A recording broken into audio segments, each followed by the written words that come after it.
En este momento, la Fiscalía General de la República está ingresando a su mansión en Santa Elena, a su casa en el lago de Coatepeque, a la droguería Santa Lucía, e incautando todos esos bienes que pasarán a posesión del pueblo salvadoreño. Como todos ustedes saben, gobernó nuestro país desde 1989 hasta 1994. Fue el denominado presidente de la paz. Pero en realidad, él era básicamente un presidente de los ladrones. Un presidente de los ladrones que básicamente se enriqueció del dinero público. Cuando yo llegué a la Fiscalía encontré una investigación que estaba tirada, estaba archivada por otras administraciones. Esa investigación señalaba de actos de corrupción y de enriquecimiento ilícito al expresidente Cristiani. El equipo de fiscales que se formó de manera decidida empezó a investigar estos hechos que se le atribuían a Alfredo Cristiani.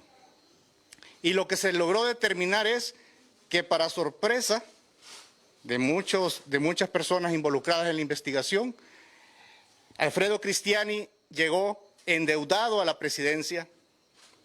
Alfredo Cristiani llegó con sus inversiones por el suelo y esta persona salió millonario de la presidencia. Se convirtió en un inversor en el extranjero. Transfirió muchos de sus fondos hacia el extranjero mediante compañías fantasmas o compañías de papel. ¿De qué manera lo hizo? Esta persona básicamente creó toda una estructura legal para facilitar que él y su círculo más cercano se apropiaran de fondos públicos. En el mes de julio del año 2021, él llegó a la Asamblea, a una comisión que estaba investigando los sobresueldos y el uso de la partida de gastos reservados de la presidencia. Y él tuvo el cinismo de decirle a los diputados que todos los dineros que él había recibido eran dineros lícitos. Y por supuesto que eran lícitos porque provenían de los impuestos de los salvadoreños. Era dinero que cada uno de nosotros había pagado en concepto de impuestos.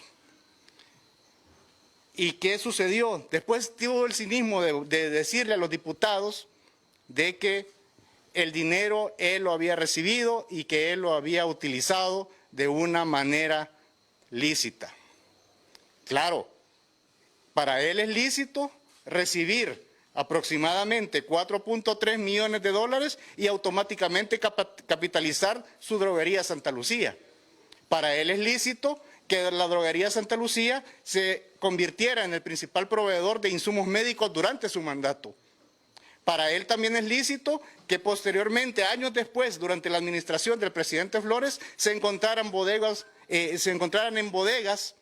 de abono que había sido donado por el gobierno japonés. Entonces, todos esos actos de corrupción, lo único que nos demuestra es que se trataba de una administración corrupta, dirigida por un ladrón, dirigido por un cínico, que básicamente llegó a firmar unos acuerdos de paz para permitir la entrada de más ladrones al gobierno. Más ladrones que venían disfrazados de luchadores sociales, que venían disfrazados de guerrilleros y que poco a poco se fueron enquistando en la Asamblea Legislativa, que poco a poco empezaron a ser parte de esa maquinaria corrupta que se ha dedicado durante todo este tiempo a estarle robando a los salvadoreños. Y como muy bien hacen los delincuentes, y particularmente los delincuentes de cuello blanco como los que tenemos en Nicaragua, los dos expresidentes del FMLN, ¿qué es lo que hizo esta persona? En lugar de decidir enfrentar la justicia por el asesinato de los sacerdotes jesuitas, decidió huir del país.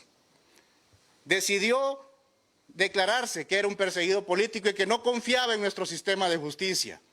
Claro, No confía en un sistema de justicia en el cual los procesos no se arreglan en las salas de los magistrados, sino que se definen en los tribunales, se definen con las pruebas, se definen con las evidencias y se definen con los testigos que en un momento dado lo han señalado a él como la persona que ordenó el asesinato de los sacerdotes jesuitas.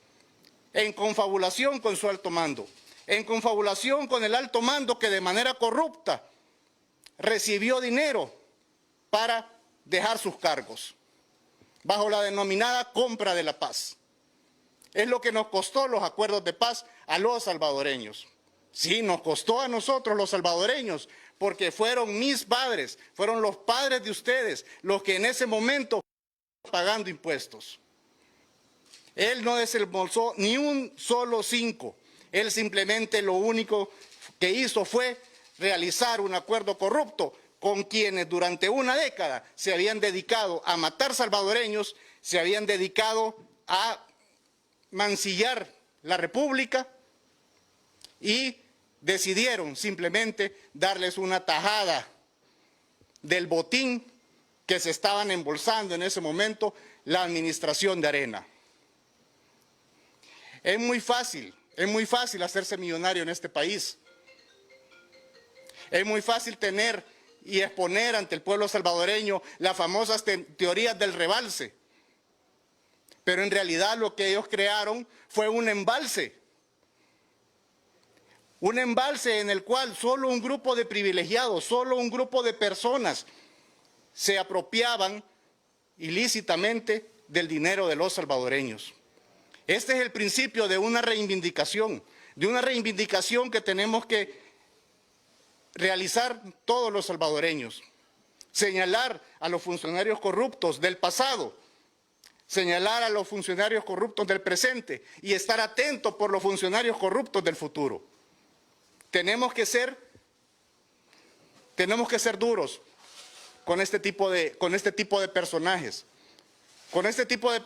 que se disfrazan con piel de oveja y lo único que revelan con sus actos son las oscuras intenciones que tienen de perjudicar a los salvadoreños. Con este primer esfuerzo estamos persiguiendo y ubicando e interviniendo 156 inmuebles, 42 vehículos, 15 productos financieros y de igual forma vamos a perseguir incluso a aquellas instituciones financieras que no obstante que existía una orden de la Fiscalía General de la República, le hicieron el último favorcito a su amigo y le liberaron fondos. Y eso fue recientemente. Y los encargados de esa financiera saben perfectamente que me estoy refiriendo a ellos. En este momento estamos interviniendo las propiedades, pero me voy a asegurar de que las investigaciones de naturaleza penal continúen.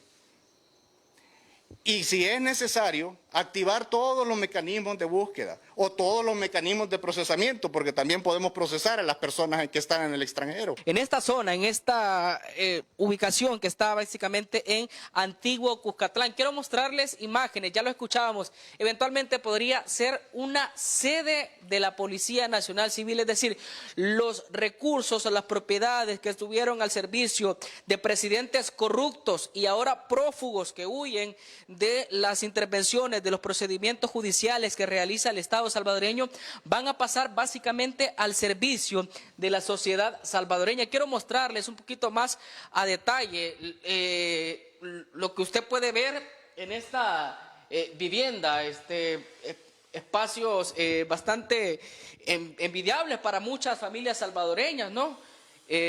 Tenemos acá básicamente una especie de closet, aire acondicionado en cada una de las áreas de esta vivienda. Esta básicamente se podría convertir eventualmente en el área de desayuno, en un área de descanso para la Policía Nacional Civil. Esta era la vista, vamos a tratar de abrir para que ustedes, pueblo salvadoreño, vean en los lujos, en las riquezas que vivía el expresidente Félix Cristiani, mientras el pueblo salvadoreño moría de hambre, mientras el pueblo salvadoreño era masacrado por guerrilleros, en ese entonces por la Fuerza Armada liderada misma por su gobierno, mientras el pueblo salvadoreño básicamente estaba sufriendo, ahogándose en la pobreza, pues él disfrutaba desde este balcón de esta hermosa vista, esta propiedad, esta vista que se logra ver desde estas alturas, básicamente ahora ya no son más de su propiedad, pasan a ser